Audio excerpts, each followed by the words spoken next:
Let's go to arguably the hottest team in basketball right now, the New York Knicks, who stand in third place in the Eastern Conference, 14-2 in January. We just got to give Jalen Brunson some love because, look, I think Luka and Shea, right? Luka and Shea has played as well as any guard, not in stretches for this season. Yeah. Has there been a better guard than those two besides Jalen Brunson? For this season, not for stretches, because certainly Halliburton at the start of the season, right? We've seen Donovan Mitchell go on some great stretches. Booker, of course, lately. Jalen Brunson has been phenomenal all season long. Okay. Yes, he has. I'm not.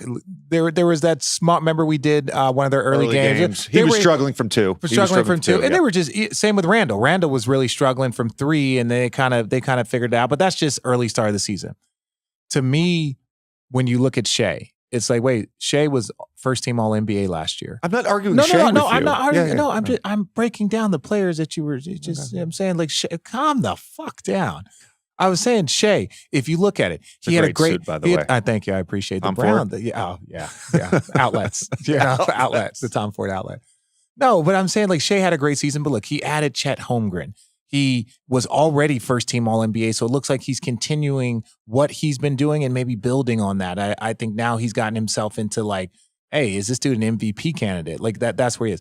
I think Brunson is now in a space where you're like, oh no, he is an all-star. Is he an all-NBA? Is he going to crack that stuff? Right now, at this point in time, I think he's an all-NBA player. If the all-NBA ballots were to be given out right now, to me, I think he has a very good chance at all-NBA. What he's doing late game, the Knicks won 14 games. I think it's either their first or second most amount of wins that they've ever had in a single month.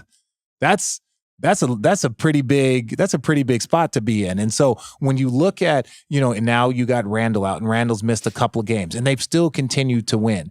And that, to me, is the ultimate compliment of a guard like him, where it's like, hey, we're going to be shorthanded. We're rolling. And they were healthy. They, you talk about the trade with OG and their record from the moment he showed up. Their team was healthy and rolling. Okay, now what do you do when you get a little bit of adversity, right? Now, you don't want adversity for 2-3 months, but if you can handle adversity for a couple of weeks and play quality basketball, which they have, he's got to up his game. He's got to make sure he's getting other people to up their games. And he's done an outstanding job of it so far. 13-1, the Knicks are. In January when Brunson played, he averaged 29 points, 7.7 assists. I want to go into some of this stuff. How have they turned things around? Obviously, the OG trade, which I'll get to in a second. So Mitchell Robinson goes out mid-December. They were last in defensive efficiency in December. We had their game against the Bulls on January 3rd. We asked Tibbs about that. He felt like their defense was in a good place, and Hartenstein was going to do a great job, holding down the fort, essentially. They go from last in defensive efficiency in December to first in January. Number one half-court defense. Number one at defending the rim in the half-court. Hartenstein held opponents to 46% shooting on layups and dunks. In January, 56 players in the NBA contested 175-plus shots. Only one player held opponents under 40%. That was OG Anunoby. Where do you find these fucking stats? You got to read your stuff, man. You got to read your stuff. Gosh, so think about this. Gross. So defensively, they have become elite in the half court with the addition of OG. Hartenstein has done an outstanding job. OG had the second best plus minus in January of any player in the NBA at plus 252. You know who was number one? Jalen Brunson. That seems obvious.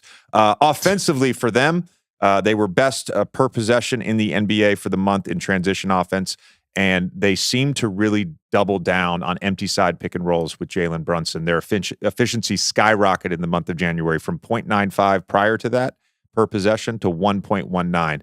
So, do you have a question? No, I have a question in a second. Hold on. I want to get through what they're doing well. Very well. All that stuff, well. Right? Yeah. DiVincenzo has shot the shit out of the ball. So all that empty side stuff, we're creating spacing. We're getting open spot up threes for DiVincenzo. Josh Hart had his first career triple-double the other day. Oddly enough, 10, 10, and 10, which is actually super rare. What are you doing? I'd have to go back and watch the film for every single assist and rebound. Come on, Josh. I'm sure he got there in points, but there's some favoritism there. For this team, because there was, I believe, a little bit of what seemed like a fair statement from Becky Hammon 4 to 6 weeks ago, seemed like a fair statement about Brunson, turned into a really toxic thing. We have to acknowledge that they're a very good basketball team. My question for you is, because Perk has said this, he thinks they're going to be in the conference finals at least. Where do you see this team in the hierarchy of not only the Eastern Conference, but the NBA in general? Oh, wow. Okay.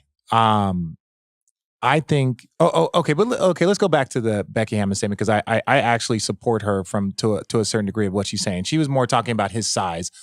Historically speaking, we got Steph and Isaiah in the modern NBA. You can throw Chauncey in there, maybe. But it's the same thing about when Charles Barkley said that the Warriors, you can't win being a jump shooting team. But there had never been. So over his entire basketball life of watching basketball, and look, this dude's a former MVP. He's like, this hasn't been done. You got to go prove it. And that's what they did.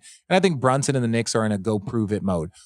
We've talked about like the 6 guys that have led teams to an NBA championship, right? The active players. The active players currently. Yeah, there's more than 6. But yeah, the current active players in the league. The best player on the best team. There's 6 guys currently right now. Yes, that have done that. Yeah. And so you're to me, those currently, and I'll stand by this, those are the only 1As. Those are the only 1As because they have proven it.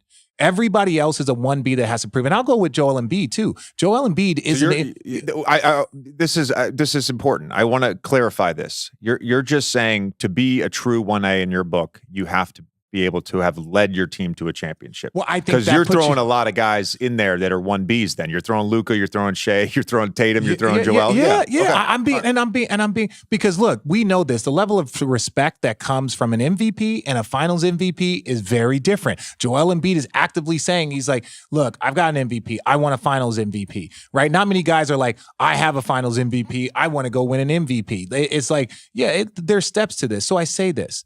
We are going to find out if Brunson can be a 1A. I believe the way he's playing, the way they're constructing this roster, it puts him in a position to be, that guy on this roster. Now, where do I put him in the hierarchy? I think they are the second most stable team in the Eastern Conference.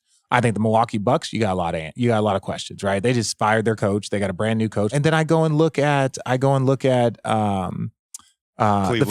Philadelphia 76ers. Yeah. So if we're talking about the top 3 teams, in my opinion, let's say it's Philly, it's Milwaukee, Milwaukee, Boston, and the Knicks. Let's say these are the top 4. I know Cleveland's been playing well, but we look at these teams and I'm like, okay, well, Philly's got questions and might say, look, Joel Embiid, he's a little banged up where you're trying to figure it out. Boston, they look pretty strong. Boston looks like the class of the league, complete roster construction. They have youth. They've got size, they've got versatility, they've got depth, they've got everything you need. But I think Milwaukee's got questions, and I think Philly's got questions, in my opinion. So, because Philly's never been to the conference finals. So to say that they can go through an entire playoff run. So when I look at the Knicks, can they make it to the conference finals? Yeah, this is actually a season where it's tailored for them. It looks like the Bucks are in a bit of disarray. Looks like Philly still has a little bit of a hump to get over. So I think as a conference finalist, yes. Now, if we start saying NBA championship, understand that there's multiple layers. It's like just getting to the conference finals is fucking hard. Winning that series and then going and winning another series, I think that there's still, and I don't even necessarily think it's a superstar. I think that they can construct a 04 Pistons type roster. Right? Where you have so many talented players in your top 5, right? Where they had Rasheed. And the pieces fit. Everyone's elite and they had depth, right? So you don't need superstars, right? Chauncey Billups won Finals MVP. Rasheed Wallace, Ben Wallace, like all of these guys were all stars. Denver last year. Yeah. I'll say that. Like Denver last year, they have a superstar. Yeah. Jamal Murray, we know, is a bona fide star in the NBA, and even better, he plays like a superstar in the playoffs. He likes clutch. He's a clutch guy. He plays like a superstar in the playoffs. His finals last year, of course, one of I think 4 guys in NBA history to average 25 and 10 assists for an NBA finals. Don't disagree with anything you just said. No, I don't. I think your point about the 1A is fair. I think I don't want to get caught up in the ring culture defining who is a 1A and a 1B player. So I would add playoff success and your ability to elevate your team to a conference semifinals, certainly, but definitely even a conference finals appearance. To me, you're a 1A.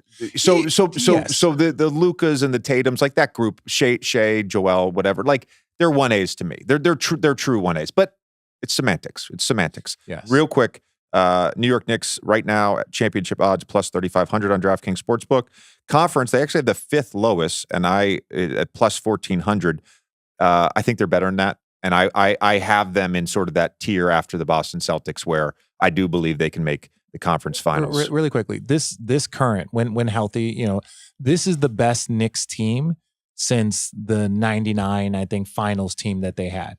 Like, to me, over my entire years of watching the Knicks, since I've been in the league, this is the best team. When I talk about coaching, when I talk about star players, when you all NBA versatility, the way they play, the way their pieces fit, this is the best Knicks team that we have seen in 20 years. Yeah, and the thing I really like about them right now is the identity they're building on the defensive end, and the trade, I think, was the impetus to start that. Where they get OG. To me, he fit. This is not a knock on RJ. He fits better. RJ, for playing with Brunson and Randall, I think it's hard to then be another guy that needs the ball in his hands quickly the same way, right? You certainly saw him as a starter play well, but then it's like, all right, now we're undersized with Quickly and Brunson in the backcourt. There's questions there in the playoffs, right? So I think this roster has a